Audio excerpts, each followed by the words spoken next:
Hello, this is C. Edward Baldwin, and this is the Ink Report. In a previous blog post, I covered the Sandra Bland traffic stop, arrest, and subsequent jailing. And in that blog post, I asked the question, what could Sandra Bland have done? My response was a little snarky, and I stand behind it. But in this blog post, I want to address that question again.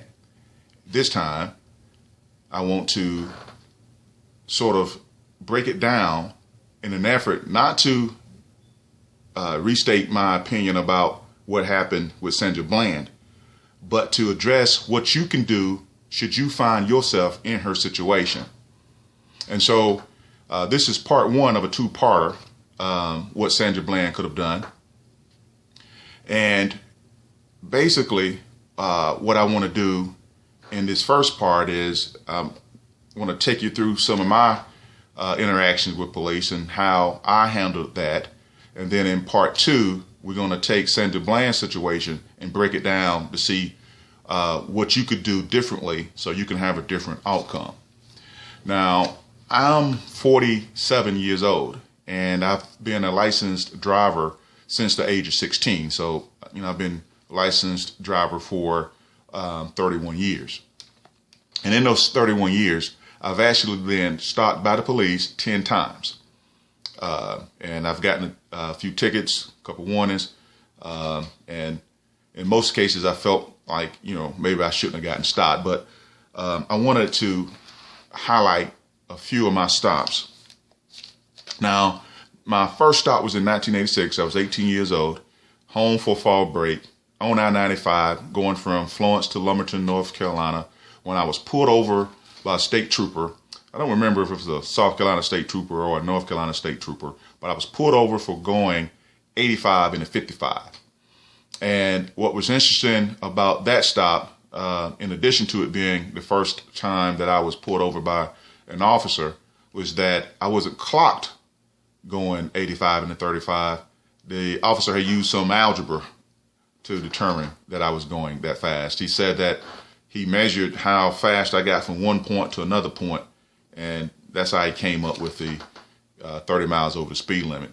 So, but like I said, it was my first time interacting with the police. I was only 18 years old, took my ticket, and my parents were able to, take the ticket to court, and we got it busted down to 60 and a 55 or something. But that was kind of unique because it was the first one. My fourth time having an interaction with the police was in 1988. I was at North Carolina A&T. It was our homecoming, and I was actually traveling down the road, and I was behind a Gifford County sheriff deputy, and the deputy had approached a caution light, went through it, and I was right behind him, and I went on through it as well. Well, as soon as I cleared it, the sheriff deputy U-turned, swung on, and got behind me, pulled me over. And the reason he said he pulled me over was because he'd barely made the light, so I couldn't have made it. So that's why I got pulled. And so, he asked for the traffic, the license and registration and all that. And he also asked if he could check the trunk of my car. Now, I didn't have to let him check the trunk of my car, but I knew I didn't have anything in there, so I let him check the trunk of my car. And what was also interesting was that it was our homecoming at school, so I had actually had a beer or two, and I was 20. And so I was being very cooperative, but I didn't want to talk much, And not that I was drunk, but I certainly didn't need any beer on my breath, and I wasn't 21 yet. But he checked my trunk of my car, had me pop it open. I remember I was standing behind him, and I put my hands in my pocket, and that made him nervous. Take your hands out your pocket. And so I pulled my hands out my pocket. He checked my trunk, and then he let me go. So got pulled over for, I thought it was kind of BS. You didn't think I made the light, so that's why you pulled me. Didn't have proof. But whole stop lasted about 7 minutes, even with me getting out the car and, checking the trunk. About 2 years later, I actually got pulled over by an officer, also on my school campus. In North Carolina, you can turn right on red, on the red light, and unless there's a sign saying no right turns on red. And so that's at one of the intersections on my campus. There was a sign that said no right turns on red.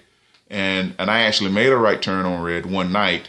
I was it was during summer school, and there was no cars on campus, no students walking, and I was ready to go home. I made the right turn. As soon as I did, blue light flashed, pulled me over.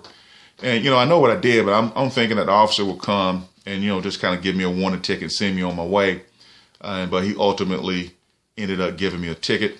I thought he was being an ass, but by the letter of the law, he was right. I was wrong. And again, just cooperated and, got my ticket and went on about my business. The next time I got stopped was in 1999. And this was similar to Sandra Bland in the sense that this was in Wake County. I was on a country road, a 2-lane road, 1 lane going either direction.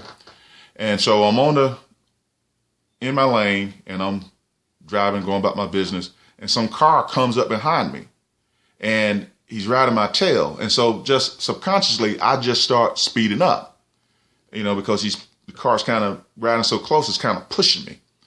And so I speed up, but he still stays on my tail, and I speed up a little more. He's still on my tail. And so after a while, I was like, man, let me just slow down, let this fool go on around me. Soon as I slow down, blue light. It was an unmarked police car. And this dude had a nerve to get out his car and give me a ticket for speeding. And so, I'm hot that I'm getting pulled by an unmarked car when the only reason I was speeding was because the car was pushing me. But I said none of that to the officer, kept my hands on the steering wheel. I'm seething mad.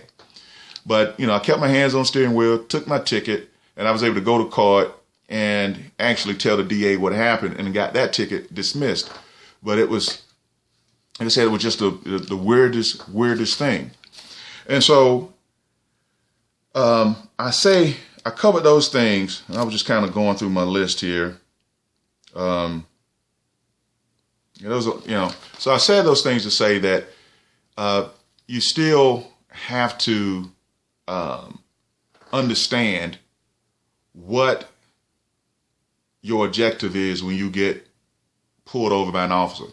Your objective should be, in particular when you're a minority driver, your objective should be, I want to be able to move on from here as quickly as possible. And a lot of times, you might get pulled over for some BS. And like I said, I try to highlight some of the times I was pulled over. It's just some crap, pulled over because the guy didn't think I made a light. Pulled over because the guy did some algebra and said I was speeding. Pulled over because the officer was too close to me and riding my tail and pull over, and he gives me a ticket for speeding. Just one little crazy thing after the other. And again, I'm not here to lay blame in the Sandra Bland incident.